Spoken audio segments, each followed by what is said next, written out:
나를 바꾸는 질문. 저 사람이라면 어떻게 할까?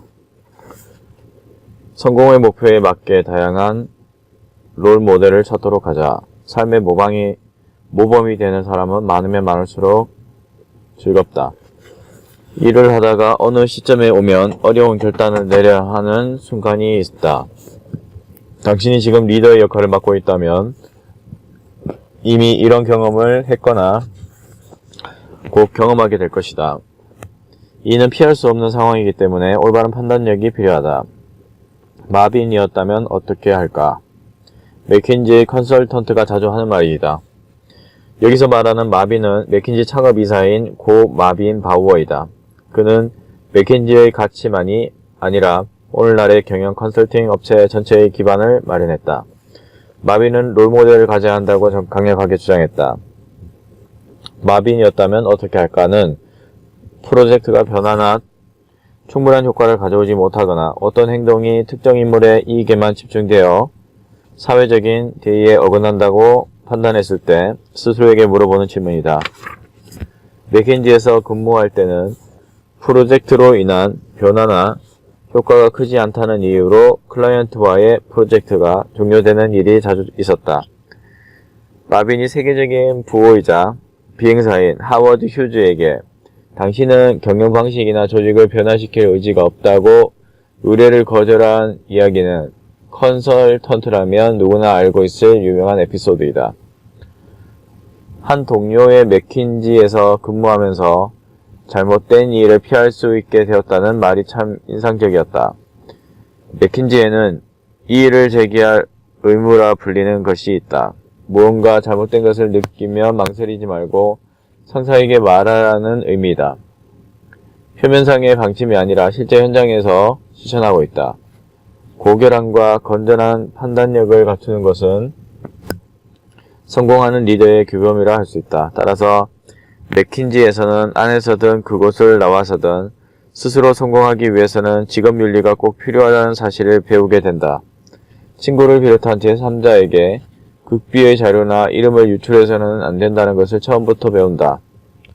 맥킨지의 컨설턴트 가운데 재직 중에 외부 사람에게 클라이언트의 이름을 발설하는 경우는 본 적이 없다. 왜일까? 이 원칙을 이렇게 충실하게 지킬 수 있는 원동력은 무엇일까? 특히 클라이언트의 이름과 같은 비공식 정보에 대해서 윤리적인 태도로 일관하는 것은 쉬운 일이 아니다. 친구와 만나면 저녁 식사를 하면서 먼저 요즘 어때? 라는 말로 가볍게 대화를 시작할 것이다. 그 다음과 함께 프로젝트나 업계에 대해 대충 이야기하면 아마도 친구는 그럼 화이자 아니면 존슨 앤드 존슨이 클라이언트야 라고 물을 것이다. 이 시점에서 고개를 살짝 끄덕일 수도 있다. 하지만 컨설턴트는 그렇게 하지 않는다. 왜일까? 이 지점에서 뭐뭐였다면 어떻게 할까라고 생각할 만큼 롤모델의 중요성이 빛을 발한다. 맥킨지 대부분의 사원들에게는 부모님처럼 생각하고 따르는 인물이나 롤모델을 존재한다. 맥킨지의 이념은 기술의 숙련에 가깝기 때문에 직원들은 규칙을 어겨 벌을 받는 것을 두려워하기보다 좋은 규범이 되는 것에서 가치를 느낀다.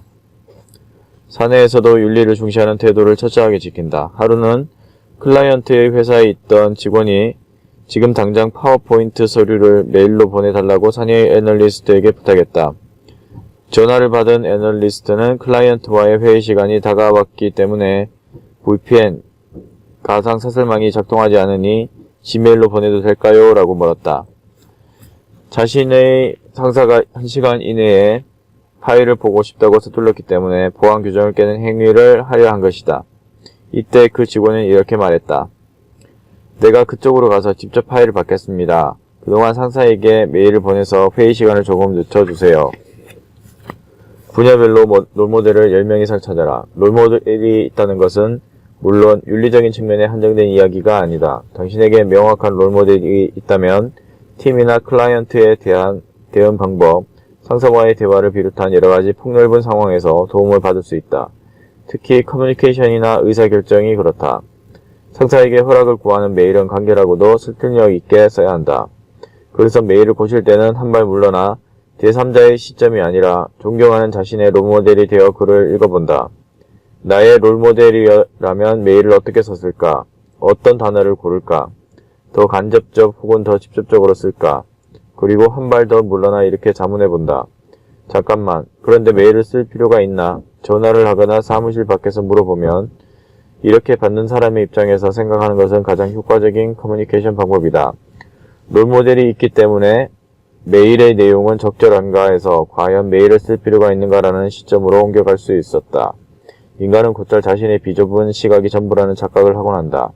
그러나 롤모델이 있다면 편협한 시각에서 벗어나 세상의 다양한 모습을 볼 수 있다. 소수에 맞는 모델이 아니라 상황에 따라서 다양한 롤모델을 만들자. 만약 당신이 테니스를 좋아한다고 해보자. 테니스를 할 때 필요한 롤모델은 직장의 상사나 동료가 아니라 테니스 코치나 고교 시절의 라이벌 혹은 좋아하는 테니스 선수가 될 것이다.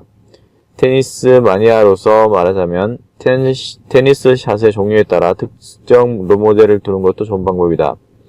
고교 시절 라이벌의 백핸드, 코치의 발리, 로저 페더러의 시합 운영 가능하다면 과 같이 구분해서 말이다. 일에서도 마찬가지이다. 프리젠테이션을 할 때는 작은 회사에서는 A처럼 큰 회사에서는 B처럼 행동해야지라고 세세하게 구분해 둔다. 각각의 기술에는 각각의 롤모델이 필요하다. 롤모델의 전당에 각 분야별로 10명 이상을 올려보자.